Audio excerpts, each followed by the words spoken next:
জনবল সংকটে ব্যাহত হচ্ছে পিরোজপুর জেলা হাসপাতালের চিকিৎসা সেবা। ৩৫টি পদের বিপরীতে মাত্র ১৫ জন চিকিৎসক রয়েছেন। ফলে ভোগান্তির শিকারও হচ্ছেন সেবা প্রত্যাশীরা। সংকট নিরসন এবং সেবা নিশ্চিতের আশ্বাস দিলেন সিভিল সার্জন নুরুদ্দিনের প্রতিবেদন জানাচ্ছেন আফরিন পপি।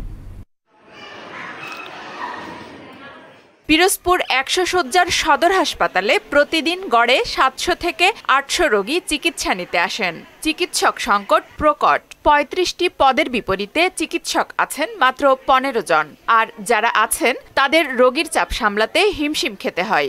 বিশেষজ্ঞ চিকিৎসক নেই অনেক বিভাগে। চিকিৎসক সংকটের পাশাপাশি সংকট রয়েছে পরিচ্ছন্নতা ও সহায়ক কর্মচারীরও। হাসপাতালের ওয়ার্ডে গেলে দেখা মিলবে দুর্গন্ধ আর অস্বাস্থ্যকর পরিবেশ। ছোটখাটো কোনো সমস্যা হলে আমাদেরকে রেফার করে দেয় খুলনা নাইলে বরিশাল। সংখ্যা অনেক আছে বা পদ অনেক আছে, কিন্তু ওই অনুযায়ী আমরা ডাক্তারকে পাই না। ভর্তি হয়েছি কিন্তু আমি যে সিট পেয়েছি আছি না, বেড পাই নেই, নিচে আছি ফ্লোরে। এখানে যদি ভালো ডাক্তার আসে, ভালো সেবা দেয়, তাহলে আমাদের এই হয়রানিটা হতে হয় না। আমাদের জনবল অনেক কম থাকার কারণে আমাদের কাজ করতে অনেক হিমশিম খেতে হয়, এমনকি রোগীদেরও অনেক কষ্ট হয়, আমাদের রাখার জায়গা নেই। চিকিৎসক সংকট দূর করে সেবা নিশ্চিত করা হবে বলে জানালেন সিভিল সার্জন। আমাদের প্রত্যেকটি হাসপাতাল এবং ফেসিলিটিস আমাদের ডাক্তার এবং অন্যান্য লোকবল একটি সংকট আছে।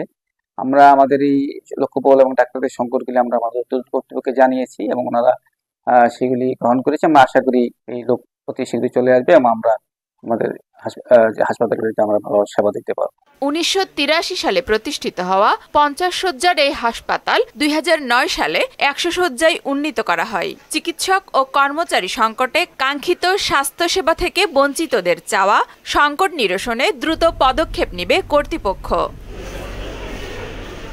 আফরিন পপি, মোহনা সংবাদ।